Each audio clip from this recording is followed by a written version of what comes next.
श्री म्हणजे अद्वितीय भक्ती, श्री म्हणजे अलौकिक शक्ती, श्री म्हणजे जीवनाची आसक्ती आणि श्री म्हणजेच चराचराची व्याप्ती. तर तुम्हाला असं वाटलं असेल की हिने ही सुरुवात का केली आहे, आज का ही सुरुवात केली. तर आज मला थोडंसं वेगळं बोलायचं आहे, कारण की कधीकधी बघा आपल्याला लेडीजला एक दिवसभर आपलं मन आपल्या स्वतःसोबत बोलत असतं. जेव्हा आपण एकटं घरात असतो तेव्हा आपलं मन आपल्यासोबत बोलत असतं आणि ही व्यथा ही सगळ्याच महिलांची व्यथा आहे. सगळ्याच महिलांचं हे आत्मकथन आहे. तर मी म्हटलं हे आत्मकथन आपणच आपल्या तोंडून बोलावं. तर इथं मी झाडांना पाणी टाकत होती. आज पूर्ण झाडांची अंघोळ करायची होती. कारण की आपण नेहमी फक्त मातीमध्येच पाणी टाकत असतो, मातीलाच ओलं करत असतो.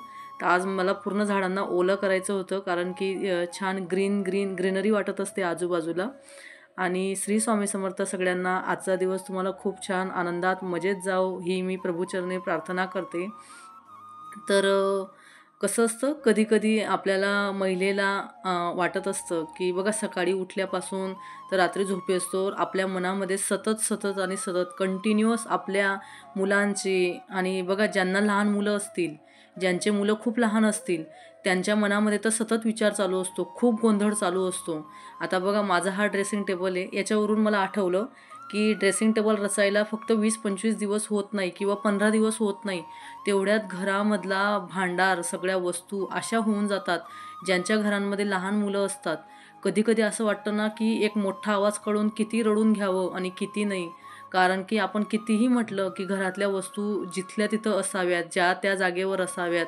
परंतु ज्यांच्या घरांमध्ये लहान मुलं असतात, त्या घरांमधल्या वस्तू एवढ्या कशातरी होऊन जातात आणि जेव्हा आपण इतरांची मुलं मोठे असतात, त्यांच्या सगळ्या वस्तू बघतो, तेव्हा मला तर खरंच असं वाटत असतं ना, की कधी आपले मुलं मोठे होतील आणि कधी आपलं सगळं सुरळीत होईल.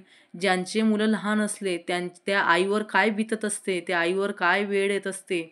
आणि बघा ज्यांना फक्त एक मुलगा असतं ना, एक बाळ असतं, तर त्यांचं थोडं बरं असतं. कारण की ते बाळ एका जागेवरच बसून कधी टीव्ही बघतं, कधी टॉईज खेळत असतं.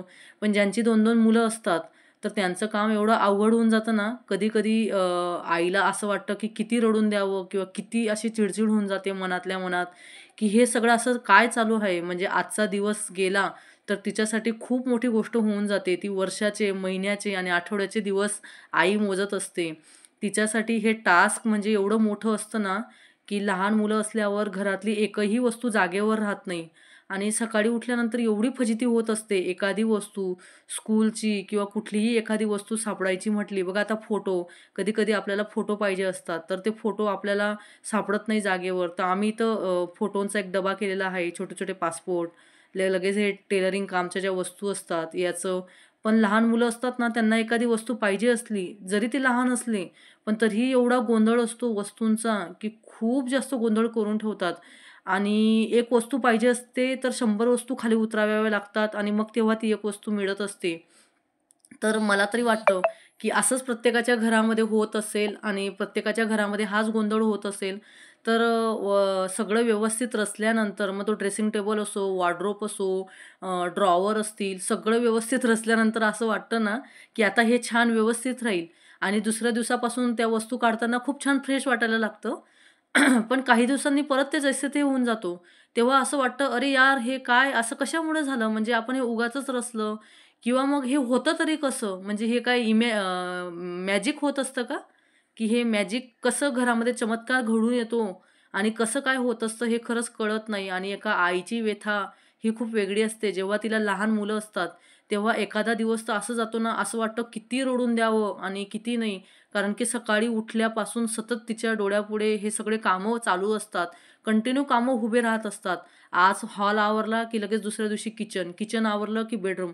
आणि बघा प्रत्येकच लेडीजची ही व्यथा राहत नाही. असं मी म्हणत नाही की प्रत्येकच लेडीजची व्यथा आहे. आता बघा हा ड्रेसिंग टेबल सगळा रचल्यानंतर इतका छान दिसतोय ना, असं एकदम सुटसुटीत आणि कितीतरी सामान मोकळा होऊन गेला. म्हणजे कितीतरी बाहेर वस्तू निघत असतात आणि प्रत्येक 2-2, 3-3 वर्षांनी आपण घरातल्या वस्तू हे बाहेर फेकल्या पाहिजेत. मागे जाऊन एक विचार केला पाहिजे, की मागच्या 2-3 वर्षामध्ये ही वस्तू आपल्याला लागलेली आहे का? ही वस्तूची आपल्याला गरज पडली आहे का? तर जर त्या वस्तूची गरज पडली नाही आहे ना, तर ती खरंच ती वस्तू घरातनं काढून टाका. कारण घरामध्ये त्या वस्तूंमुळे निगेटिव्हिटी संचारत असते. घरामध्ये त्या निगेटिव्हिटी जमा होत असते त्या वस्तूंमुळे. मग ते मेडिसिन असो, आपल्या औषध असो, जास्त मेडिकल घरामध्ये जमा केल्यामुळे पण निगेटिव्हिटी अट्रॅक्ट होत असते. अशा बऱ्याचशा वस्तू असतात, की त्यांची एक्सपायरी डेट ही गेलेली असते आणि तरीही आपण घरामध्ये त्यांना जमा करत असतो, जमा करत असतो आणि त्याच्यामुळे आपल्या बेडरूममध्ये, आपल्या किचनमध्ये, हॉलमध्ये निगेटिव्हिटी जमा होते आणि खूप जास्त चिडचिड वाढत असते. तर बघा ते काढल्यानंतर तुम्ही पुढच्या 1 तासानंतर बघा एकदम आपलं डोकं एकदम असं ओझं खूप हलकं-हलकं झालेल्यासारखं वाटत असतं. आपल्याला स्वतःला इतकं छान रिलॅक्स वाटत असतं ना, की काहीतरी ओझं खूप असं रिकामं झालंय असं वाटत असतं. आणि प्रत्येकच लेडीजला हे वाटेल हे मी सांगू शकत नाही. कारण की बाकीच्यांचं डेफिनेशन आहे ना, आवरण्याची, स्वच्छता आणि क्लीन करण्याची डेफिनेशन खूप वेगळी असते. जेव्हा आपण कधीतरी म्हणतो ना, की घरामध्ये खूप घाण झाली आहे किंवा ह्या वस्तू खराब झाल्या आहेत, तेव्हा त्या काही लेडीज असंही म्हणत असतात. मी सुद्धा स्वतः माझ्या कानांनी ऐकलंय, डोळ्यांनी बघितलंय, की "हं, कुठे एवढी घाण आहे, कुठे एवढं खराब आहे." मला तेव्हा खरंच कळत नाही, की ह्या लेडीजच्या किंवा ह्या लोकांच्या नजरेमध्ये किंवा मनामध्ये स्वच्छतेची डेफिनेशन काय आहे, हे खरंच कळत नसतं त्यावेळेस. त्यावेळेस खरंच वाईट वाटतं, की म्हणजे अ, खरी ह्या लोकांच्या मनामध्ये स्वच्छतेची डेफिनेशन म्हणजे काय आहे, हे खरंच कळत नसतं. पण ते घाण, ते डर्टी हे आपल्यालाच का दिसत असतं, हे खरंच कळत नाही. तर स्वच्छता करत राहिल्याने थोडंसं आपलं माइंड पण फ्रेश होत होत असतं. बघा हा सगळ्यात खालचा माझा खालचा कॉर्नर आहे ड्रेसिंग टेबलचा. तर नविकाने आणि त्रिशाने एवढी गर्दी करून ठेवलेली असते तिथं, एवढी गर्दी करून ठेवली असते. सकाळी जेव्हा स्कूलमध्ये जातात, तेव्हा एवढी तारांबळ उडते घरामध्ये, की एक वस्तू सापडते, एक वस्तू सापडत नाही आणि घरामध्ये जेव्हा काम करत असते, तेव्हा असं मी म्युझिक लावून ठेवते दिवसभर. कारण म्युझिक लावल्याने थोडंसं घरामध्ये म्हणजे कंटाळा येत नाही कामाचा आणि छान फ्रेश वाटत असतं. तर बघा एवढ्या वस्तू निघाल्या बाहेर फेकण्यासारख्या, डस्टबिनमध्ये टाकण्यासारख्या आणि त्रिशा आणि नविका खूप जास्त गोंधळ घालून ठेवतात. खालच्या साईडला एवढी गर्दी करून ठेवली होती त्यांनी ड्रेसिंग टेबलची आणि तो ड्रेसिंग टेबल मी आता जस्ट रचला होता, व्यवस्थित सेट केला होता. पण जे पण आलं ते पण त्याच्यामध्ये टाका, जेही आलं तेही त्याच्यामध्ये टाका आणि सकाळी स्कूलला जाताना एक वस्तू सापडते, तर एक वस्तू सापडत नाही. आता हा मॉइश्चरायझरचा एक स्पेशल मी कंटेनर करून ठेवलेला असतो, की तो रात्री फक्त झोपायच्या वेळेस बाजूला काढून ठेवायचा असतो. पण तरीही त्या सगळा गोंधळ तिथं करून ठेवतात. तर अशी ज्यांच्या घरामध्ये लहान मुलं आहेत, त्यांची आईची अशी व्यथा असते आणि सगळे घरातली लोकंही त्यांच्यावरच रागवत असतात, की "तू हे व्यवस्थित ठेवत नाही, तू हे व्यवस्थित ठेवत नाही." पण ते आईनी नसतं केलेलं, ते लहान मुलांनी केलेलं असतं. तर तीही सगळं बोलणं ऐकत असते. तर खरंच आईच्या आणि बाईच्या कर्तृत्वाला जेवढा सलाम केला, तेवढा कमीच असतो. कारण ती खूप वेगळ्या-वेगळ्या प्रकारच्या भूमिका पार पाडत असते.